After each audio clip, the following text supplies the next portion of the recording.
O assunto de hoje é quimioterapia, conversando com o oncologista Jean Pereira. Jean, gostaria de saber de você o que tem colaborado, na sua opinião, para que haja tantos casos de câncer, tanto no Brasil como no mundo? Bom, a primeira resposta é a resposta mais óbvia. Estamos vivendo mais. Tá? Quanto mais tempo a gente vive, mais o nosso organismo está exposto às diversas intempéries da vida, tá? Aos diversos agentes que a gente chama de agentes carcinogênicos, que são químicos, biológicos, físicos e, como diria, dos hábitos de vida, entendeu? O que, na verdade, o que nós temos, principalmente hoje, e eu tenho na verdade, quase um consenso sobre isso, é o hábito de vida, ele está muito associado ao desenvolvimento do câncer, tá? Isso eu vou excluir aqui as causas que já são comprovadas, como, por exemplo, o cigarro, o vírus HPV, que está influenciando tanto os cânceres em câncer no colo de útero das mulheres, tá? Mas obesidade, sedentarismo, tá certo? A vida atribulada, falta de tempo para se alimentar. Eu acho que, na verdade, falta de tempo para se ter uma vida mais saudável. Isso, obviamente, que existem diversas pesquisas mostrando, tá? O excesso de carne, o excesso das gorduras na sua alimentação, a falta das fibras, ou seja, os alimentos industrializados, tudo isso se imagina que forma um grande complô contra a nossa saúde. Portanto, uma coisa que eu acho que nós podemos fazer é tentar alimentar-se ao máximo com alimentos in natura. Obviamente que também tem o papel dos agrotóxicos. Os agrotóxicos também podem gerar câncer, isso é uma coisa comprovada, embora a gente não tenha uma comprovação populacional que isso seja uma verdade absoluta. Mas como eu falei, a alimentação in natura é uma forma de você tentar se prevenir. Além, claro, do exercício físico. Existem estudos que mostram que o paciente que faz exercício físico regular, ele tem uma redução do risco dos cânceres mais comuns. Próstata nos homens, mama nas mulheres. Então, hábito de vida eu acho que é tudo. Quais os tipos de câncer mais difíceis e os mais fáceis de cuidar, de curar, de tratar? Certo. Bom, vou falar dos cânceres mais comuns, né? Por exemplo, o câncer de mama é um câncer extremamente fácil de tratar, desde que você diagnostique ele no início. Portanto, estamos no Outubro Rosa, o relato, o recado é importante. Faça a mamografia. Mulher após 40 anos tem direito a fazer o seu exame, porque o diagnóstico precoce faz a diferença entre você perder uma mama e fazer ou não tratamento, como, por exemplo, a química que estamos discutindo aqui. Tá? O câncer de tireoide, que é um câncer bastante prevalente, bastante comum também, principalmente em mulheres, é um câncer extremamente fácil de tratar. A maior parte das vezes exige uma cirurgia de tireoide, onde você pode ou não ficar necessitando de tomar comprimido de hormônio tireoidiano depois, com tratamento ou não complementar de iodoterapia. O câncer de próstata é também fácil de tratar, desde que você diagnostique no princípio. Os cânceres mais difíceis são aqueles, claro, que a gente tem, pela própria característica dele, um diagnóstico mais tardio.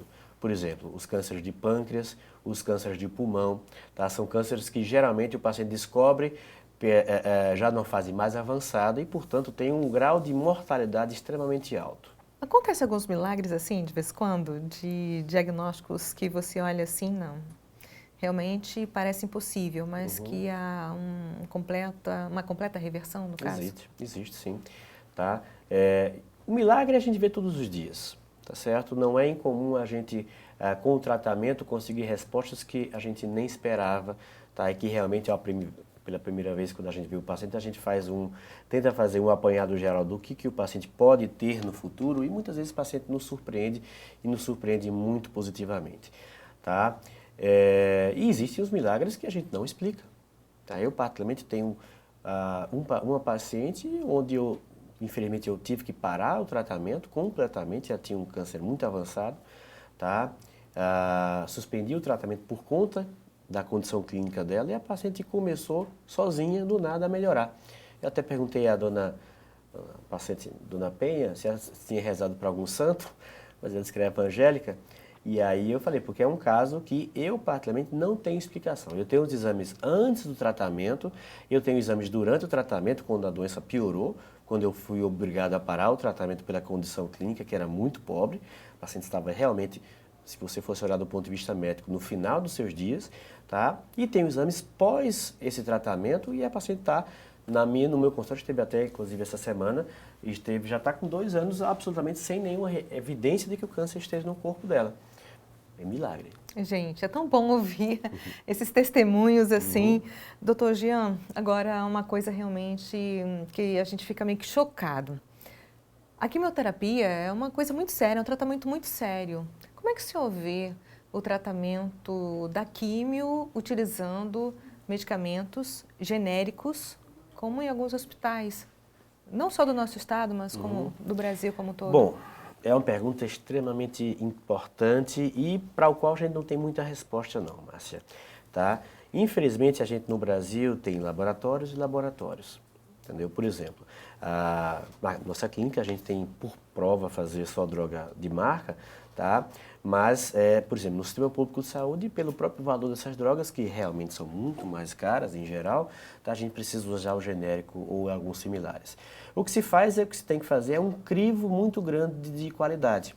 Por exemplo, ao se comprar um medicamento genérico, o ideal é que você tenha um registro, primeiro um registro muito bem fundamentado na vigilância sanitária, segundo é você ter conhecimento de uso prévio desse remédio. Por exemplo, para se fazer o crivo das drogas que entram no solo laureano, por exemplo, que são infelizmente similares por conta do valor que é pago pelo SUS, é sempre importante você conversar, tá, com médicos ou com representantes de outros hospitais que já usam o medicamento, tá, para que não se use um medicamento que não tenha nenhuma forma ou nenhuma garantia de que o medicamento faça de fato diferença.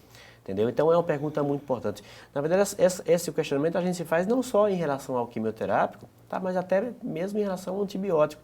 Tá? Imagina você estar com infecção severa e você vai usar um antibiótico que não tem a potência que você deveria ter.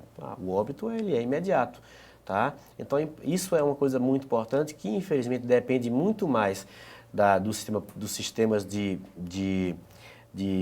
regulamentação e testes, como a vigilância sanitária paraibana e brasileira, tá?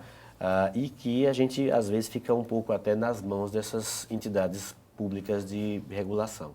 Gostaria que o senhor falasse um pouco sobre esse tratamento inovador que é a imunoterapia. A imunoterapia é uma coisa que tem surgido com uma importância muito grande. Eu não tenho dúvida que em breve, nos próximos, a gente vai estar falando isso como um tratamento padrão para várias doenças que nós já tratamos hoje com até quimioterapia. Tá? O que é que se descobriu no final da década dos anos 2000? Alguns mecanismos que o câncer tinha de enganar o seu sistema imunológico. Algumas moléculas que ele conseguia utilizar, tá, que enganava a célula, que é o linfócito, que faz a imunidade do nosso organismo. E a gente vem conseguindo bloquear essas células com pelo menos já 5 anticorpos. Tá? Esses medicamentos têm mostrado resultados muito promissores em diversas doenças.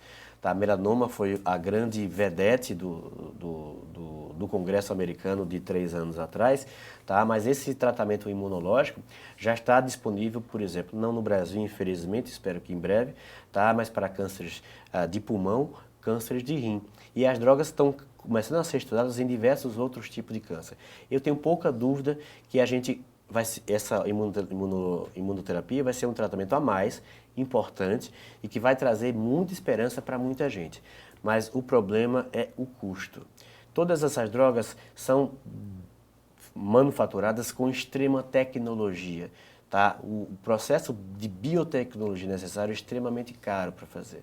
Tá? Então, realmente, a gente tem uma dificuldade e o próprio Colégio Americano de Oncologia tem se debruçado muito nesse assunto. O custo das drogas que tem se tornado extremamente alto e proibitivo, não só para países como nós, em desenvolvimento, mas também para países ricos, como os Estados Unidos e a Europa. Tá? Então, essa é uma discussão que veio junto com a imunoterapia e que a gente vai ter que ainda se debruçar sobre ela durante os próximos anos. Mas que vai ser um tratamento que vai talvez gerar uma esperança a mais para os pacientes que estão às vezes desenganados, e não tenho a menor dúvida. Jean, muito obrigada por sua participação aqui no Viva Saúde. Eu tenho certeza que muita gente aí de casa perdeu até o medinho, né, em relação à quimioterapia. Obrigada. Obrigado, Márcia. Infelizmente, o Viva Saúde vai ficando por aqui. O tema de hoje foi sobre quimioterapia. Eu espero que você tenha gostado, mas a gente volta a se encontrar novamente no próximo Viva Saúde. Até lá. Tchau, tchau.